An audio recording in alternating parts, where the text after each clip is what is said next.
मैं Satish Yadav solar coaching campus की online classes में आपका स्वागत करता हूं। कक्षा 10 के एग्जामिनेशन की प्रिपरेशन हेतु हम चैप्टर 1 से शुरुआत करते हैं। आइए देखते हैं किस प्रकार हम लोग चैप्टर को समझ सकते हैं। चैप्टर का नाम है रासायनिक अभिक्रिया और रासायनिक समीकरण। जैसा कि आप पहले पढ़ भी चुके हैं इसे, बस प्रिपरेशन करना है तो एक बार इसे देख लेते हैं। पहली बात आती है परिवर्तन। परिवर्तन किसे कहते हैं? तो हमारे दैनिक जीवन में जो बदलाव हो रहे हैं, पदार्थों में जो बदलाव हो रहे हैं, उसे हम कहते हैं परिवर्तन। परिवर्तन दो प्रकार के होते हैं। परिवर्तन दो प्रकार के होते हैं, एक होता है आपका भौतिक परिवर्तन और एक होता है आपका रासायनिक परिवर्तन। पदार्थ में जो परिवर्तन होते हैं वो दो प्रकार के होते हैं, भौतिक परिवर्तन और रासायनिक परिवर्तन। भौतिक परिवर्तन किसे कहते हैं? तो भौतिक परिवर्तन उसे कहते हैं जब पदार्थ के सिर्फ भौतिक गुण बदल जाएं, उसके रासायनिक गुण में कोई परिवर्तन न हो, केवल भौतिक गुण बदलेंगे तो हम उसे कहेंगे भौतिक परिवर्तन। पदार्थ में होने वाला ऐसा परिवर्तन जिससे पदार्थ के भौतिक गुण बदल जाते हैं। अब भौतिक गुण में आते क्या हैं तो आइए देख लेते हैं। पदार्थ की आकृति आ जाएगी, रंग आ जाएगा एवं अवस्था आ जाएगी। आकृति, रंग और अवस्था। आकृति कैसे बदल सकती है? तो आप एक छड़ को बल लगाकर अगर मोड़ते हैं तो वो मुड़ जाएगी, आकृति बदल जाती है। वापस उस आकृति में लाने के लिए आपको दोबारा बल लगाना पड़ता है। रंग की बात कर लें तो आप जल को देख सकते हैं, जब हम बर्फ को गर्म करते हैं और वो वापस जल में बदलती है, तो जब जल में बदलती है तो दोनों के कलर में अंतर हो जाता है। फिर बात कर लेते हैं अवस्था। तो आप जानते हैं पदार्थ की जो अवस्था होती है वो तीन होती है, ठोस, द्रव, गैस। बर्फ जो आपकी ठोस अवस्था में होती है, लेकिन जब भौतिक परिवर्तन कराते हैं अर्थात बर्फ को गर्म करते हैं तो वो जल में परिवर्तित हो जाती है और जल पदार्थ की द्रव अवस्था है। तो भौतिक परिवर्तन के द्वारा अवस्था परिवर्तन हो जाता है। अवस्था परिवर्तन अस्थायी भी हो सकता है, कारण हटा देने पर पदार्थ अपनी मूल अवस्था में लौट सकता है। जैसे कि हम जानते हैं कि बर्फ को गर्म करने पर जल बन जाता है, लेकिन वही जल को हम ठंडा कर देंगे तो वापस बर्फ बदल जाएगा। बर्फ को गर्म करने पर जल बनेगा और जल को वापस ठंडा कर देने पर बर्फ बन जाती है। तो इस तरह पदार्थ की अवस्था क्या होती है? परिवर्तित हो जाती है। बर्फ पदार्थ की ठोस अवस्था है और जल आपकी कैसी अवस्था है? द्रव अवस्था है। तो भौतिक परिवर्तन में पदार्थ की आकृति बदल सकती है, रंग बदल सकता है और अवस्था बदल सकती है। बात कर लेते हैं रासायनिक परिवर्तन की। तो रासायनिक परिवर्तन के विषय में हम जानते हैं कि पदार्थ में ऐसा परिवर्तन हो जाएगा कि उसे वापस मूल अवस्था में लाना कठिन होगा। जैसे कि लोहे पर जंग लग जाए तो वापस वो जंग से लोहे को प्राप्त नहीं कर सकते। यहाँ पर लिखा गया है पदार्थ में होने वाला ऐसा परिवर्तन जिससे पदार्थ के भौतिक एवं रासायनिक दोनों गुण बदल जाते हैं।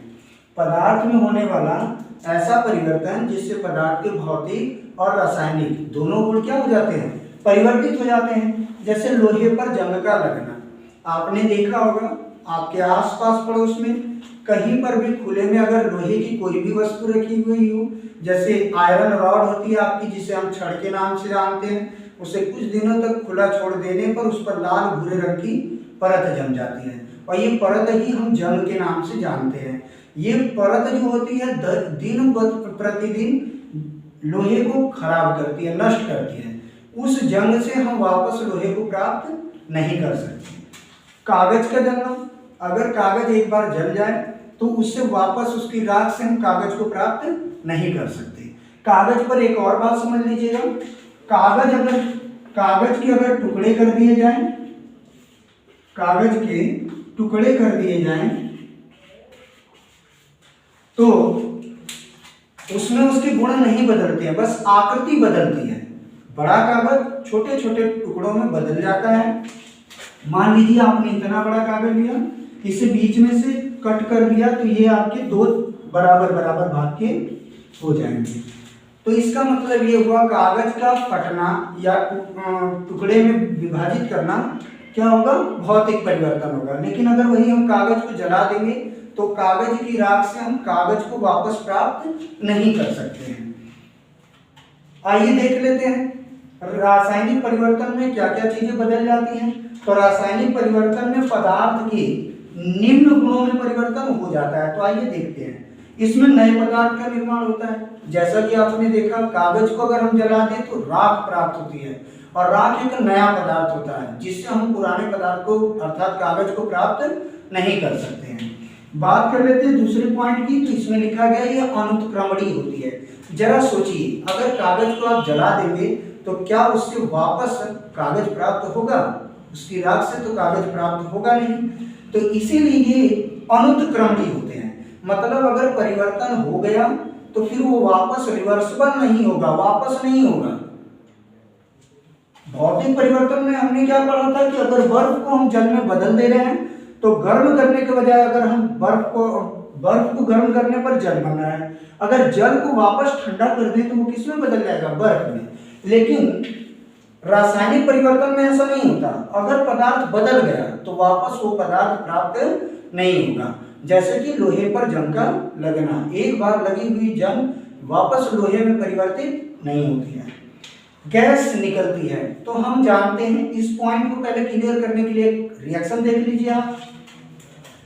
C+O2 और इससे बनता है CO2।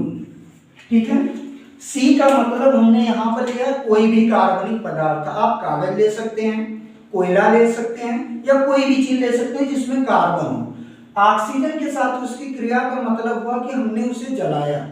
तो जब कार्बन से बनी हुई चीज जैसे कागज या कोयला हम जला देते हैं तो कार्बन डाइऑक्साइड धुएं के रूप में, गैस के रूप में बाहर निकलती है। तो गैस निकलती है, ये पॉइंट रासायनिक समीकरण को पूरी तरह से पुष्टि करती है। अब आइए देख लेते हैं अगली पॉइंट। पदार्थ का रंग परिवर्तित हो जाता है। तो रासायनिक परिवर्तन में हमने अभी थोड़ी देर पहले बात की थी कि लोहे पर जंग लगने पर लोहे की चमक समाप्त हो जाती है और उसका रंग कैसा हो जाता है? लाल भूरे रंग का हो जाता है। अपने आस पड़ोस में अपने देखे ही होंगे आप। आइए देख लेते हैं अगली पॉइंट। यहाँ पर दिया अवस्था में परिवर्तन हो जाता है। तो अवस्था में परिवर्तन, तो ये तो जाहिर सी बात है, अगर कागज का टुकड़ा पहले बड़ा था, अगर हम उसे जला देंगे तो वो छोटे छोटे कणों में अर्थात राख में परिवर्तित हो जाएगा। या कोयले के ही बड़े टुकड़े को अगर हम जला दें तो वो क्या होगा? ठोस अवस्था से पाउडर के रूप में परिवर्तित हो जाता है। या कह सकते हैं कि कार्बनिक पदार्थ जब जलाए जाते हैं तो गैसीय अवस्था में क्या होते हैं? परिवर्तित हो जाते हैं।